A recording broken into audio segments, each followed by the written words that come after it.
With due respect to the members of the Justice Committee, I cannot in conscience agree that this Congress has the moral ascendancy to claim that the impeachment process is genuinely in pursuit of our constitutional mandate to uphold accountability. Why? Number one, the process beginning the 19th Congress is already tainted. Ito po ay pagpapatuloy lamang ng proseso na naganap ng 19th Congress. It is marked by hundreds of billions in infrastructure allocations and massive ayuda programs to cooperating legislators in the 19th Congress.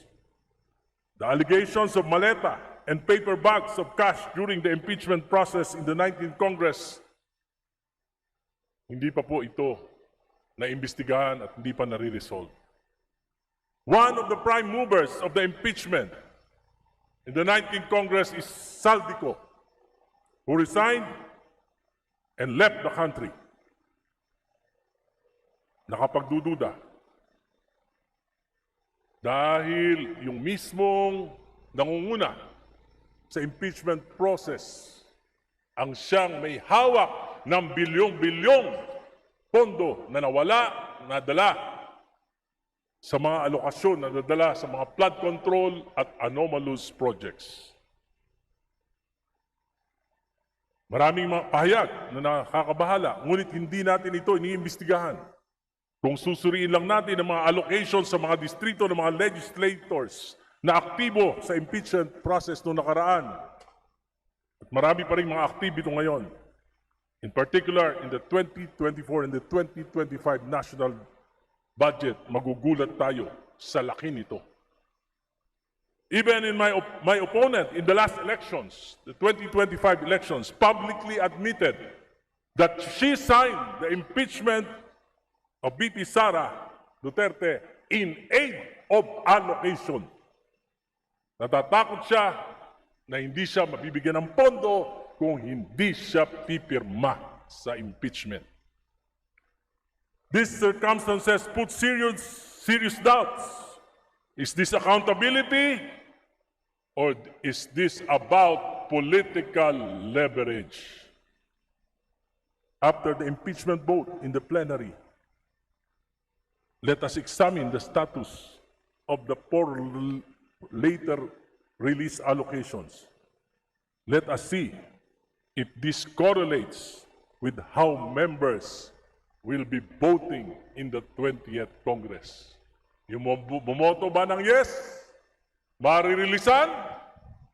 Yung bang bumoto ng no, at yung mga abstain, maririlisan? Malalaman natin ang katotohanan sooner or later.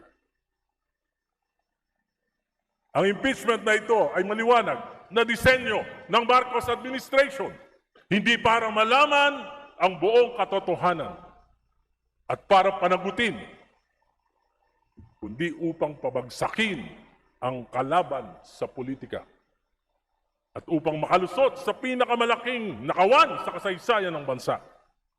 Ginagamit ang mga institusyon na dapat ay neutral, tulad ng NBI, COA, at AMLAC. This impunity, nakakabahala po. Kailan ito titigil? Paano? Pag ako na, tulad ko, na bumabatikos, paano kung gusto kong patahimikin? Gagamitin din ba yung mga ahensya na ito? Baka magulat pa tayo. Maulit ang kasaysayan.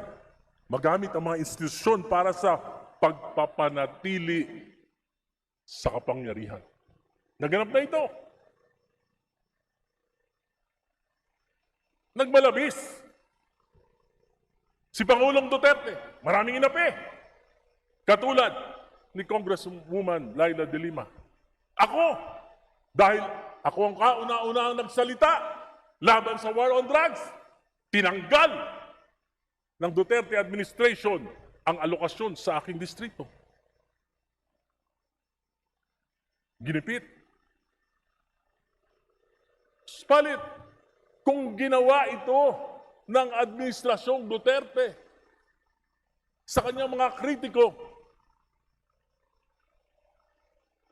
papayagan ba natin na yung mga ahensya na ito sa ganitong sa kasalukuyang administrasyon, gawin ito sa mga kalaban niya rin? This is impunity. At nakakatakot. Baka maulit ang kasaysayan. The Committee on Justice for the first time in the history of Congress did not allow a member to pose questions to witnesses or resource persons.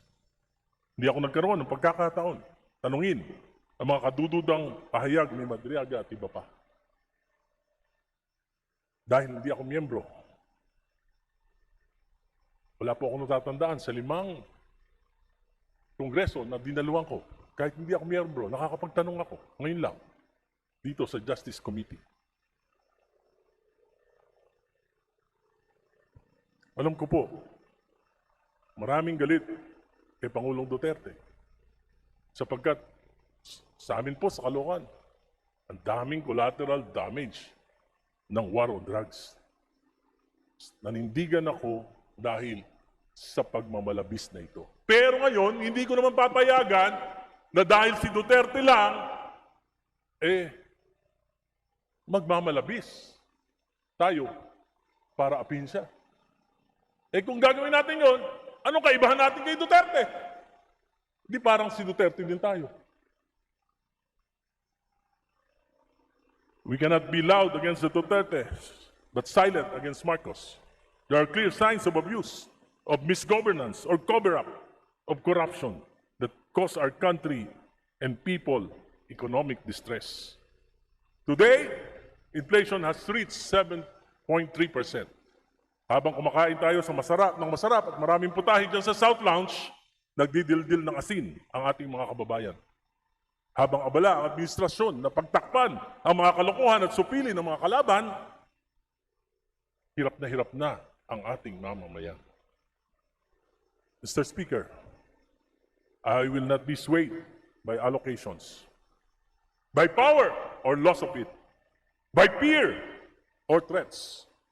I will stand by the dictates of my conscience, guided by my discernment and prayers, and what I believe is for the betterment of our country.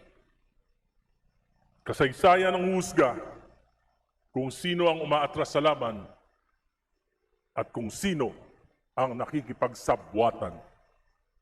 Ako si Egay Irisen ng Caloocan, naninindigan